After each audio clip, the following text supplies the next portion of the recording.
The best EV model? Is this the one? Well, talking about the best EV model where every huge company is competing with each other, and here we got you the latest of the latest news. Genesis regards itself as a disruptor brand, and the new 2023 Genesis GV60, the first of 3 electric vehicles to be released this year, is meant to personify that. Hey viewers, welcome back to Tech Electric. Today we'll discuss the all-new Genesis GV60. Are you excited, guys? So without any delay, let's dive into the video. But before that, please hit the bell icon and subscribe to the channel to get every single update about the channel. There are no gasoline or hybrid variants available because it is a dedicated EV, often known as a BEV or battery electric vehicle. It is positioned behind 2 gasoline SUVs, which account for the majority of the brand's volume. How far-reaching is Genesis? It sold 10,000 automobiles in its first full year as a solo brand in 2018. 3 years later, it had nearly 5 times the sales, thanks to the enormously successful GV70 and GV80 SUVs. While the GV60's name suggests it's a crossover utility vehicle, we think it's more of a hatchback, despite the thin rubber wheel arch extensions that hint at off-road ambitions. We enjoy the GV60 overall. However, the stunning debuts of the mid-size GV80 and tiny GV70 gasoline crossovers set the bar high. The electric GV60 doesn't seem as innovative, maybe because we've driven the identical foundations in 2 different configurations. The Hyundai Ioniq 5 and Kia EV6 share the same drivetrain, right down to the buttons for regenerative braking and one-pedal driving.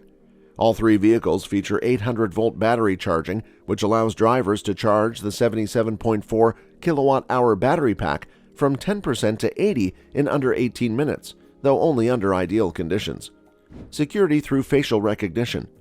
The combination of face recognition and fingerprint verification to unlock and start the automobile is a major first on the GV60. It was almost every reporter's first drive when we had to register our faces and one fingerprint with the automobile. Then, Genesis removed both of our key fobs, forcing us to face the central pillar on the driver's side, touch the door handle, and wait for a green circle indicating that the car had successfully detected us. Once inside, a driver might engage the start button by tapping a finger on the console pad. Overall, the Face Connect technology performed admirably. Equally important was wiping our personal data after the disc. Both facial recognition scans and fingerprint data are saved only in the vehicle, not on a central computer according to Genesis, and a snapshot of the driver is insufficient to open the car. Some use cases were suggested by brand executives, such as surfers who did not want to carry their fobs in a waterproof container. SmartKey 2, a phone app system that works with both Android and Apple phones, is also included in the performance model.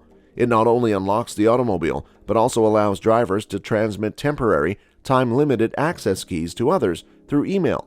To clarify, each Genesis GV60 comes with a pair of fobs, one black and one white, so that each may be programmed with separate driver settings. The different access technologies, like another widely praised feature, the Crystal Sphere, fall between practical and ridiculous. When you turn on the car, the entire system rotates into a position in the center of the console to reveal a very typical drive mode selector. A Moonlight Sphere option displays many colors of LED lights playing over its surface, similar to disco lighting from the 1970s. The Genesis GV60 EV in action. We covered around 125 kilometers in a production model of the GV60, equipped with the most powerful performance all-wheel drive configuration. Our journey took us through congested metropolitan areas, down winding 2-lane roads in the Texas Hill Country, and on major highways. The vehicle has a commendably low cowl height, which, when combined with the vehicle's small nose, provides truly good frontal visibility. In addition, the vehicle is comfortable and it drives adequately. The view to the back 3/4, on the other hand, is practically non-existent. Furthermore, the rear view mirror provides an outside image that reveals a thin crossbar in the rear liftgate, which is evocative of nothing so much as a Toyota Prius. The rounded nose, which did not have anything that pretended to be a radiator grille, brought to mind the front end of a modern Tesla. The performance variant has a function dubbed Boost Mode, which raises the total output of the 2 drive motors from 320 to 360 kilowatts for 10 seconds. Drive mode on the left offers comfort, sport, eco, and snow modes, while boost mode is on the right. Performance was sufficient to pleasant in the default comfort setting, albeit perhaps not as quick as the lighter vehicles from Hyundai and Kia that share the same underpinnings. As a result, we rapidly learned to switch from comfort to sport, then to boost mode for swift passing maneuvers, or on rare occasions, just to amuse ourselves. The biggest complaint was the suspension tune, which was shared by many of our peers.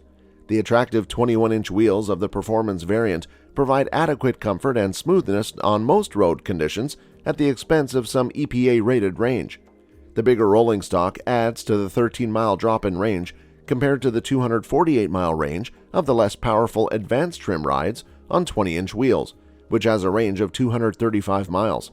Unfortunately, we were unable to put the advanced model to the test. Nonetheless, the electronically regulated suspension seemed airy and uncontrollable as we drove along the winding hill roads of our route. This includes the use of Road Preview, a technology in which a front-facing camera sends information on the road surface ahead so that the suspension can foresee and prepare to correct for potholes and other hazards. The one-pedal driving feature, known as iPedal in Hyundai and Kia, works effectively and will bring the car to a halt if the driver totally removes their foot from the accelerator. The shared highway driving assistant is above average and far superior to competitors such as Toyota and Nissan. Design of the interior, power systems on board. When not finished in black, the inside of the GV60 has a much more upscale appearance overall. When combined with a glass roof, the lighter colored trim materials make the black trim appear just slightly mass market, which is in contrast to the primary characteristic that serves as the mission statement for Hyundai's premium and luxury brand. The 120-volt power outlet that is designated as vehicle to load and is positioned in the footwell between the rear seats is one of the most practical features found within the car. Up to 3.6 kilowatts of power may be drawn from it, allowing it to run entertainment systems, home appliances, and anything else that has a standard household electric outlet. In our opinion, this should be a standard feature for all electric vehicles. One last thing to mention about the cabin is that the glove box in the GV60 is a pull-out drawer rather than merely an odd cubby hidden behind a piece of the dashboard that drops down. We nearly didn't notice this detail. The horizontal drawer with the vertical edges may be simply partitioned into pieces, although if it seems to carry approximately the same amount of things, the arrangement is now much more straightforward and clear to see. Nice. Pricing and availability information for the 2023 Genesis GV60. There are two different trim options available for the 2023 Genesis GV60.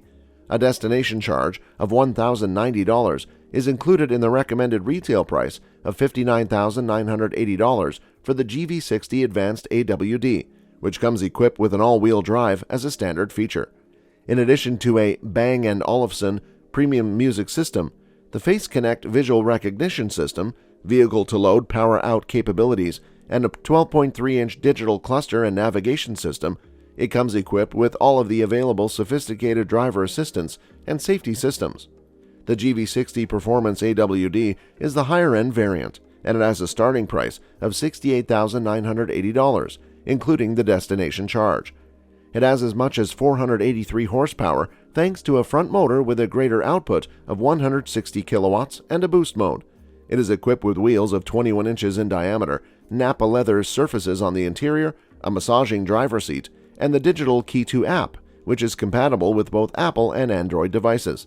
This week marks the beginning of sales for the Genesis GV60. We would not necessarily anticipate every Genesis dealer to have various variants of the GV60 immediately accessible due to general supply restrictions. However, we do not rule out the possibility. Well, that's about it for the video, and I hope you enjoyed the video. If you did, then give this video a thumbs up and smash that subscribe button, and press the bell icon so you will never miss an update. If you have any questions or queries in your mind, tell me in the comment box, and also check out our channel if you find really cool stuff.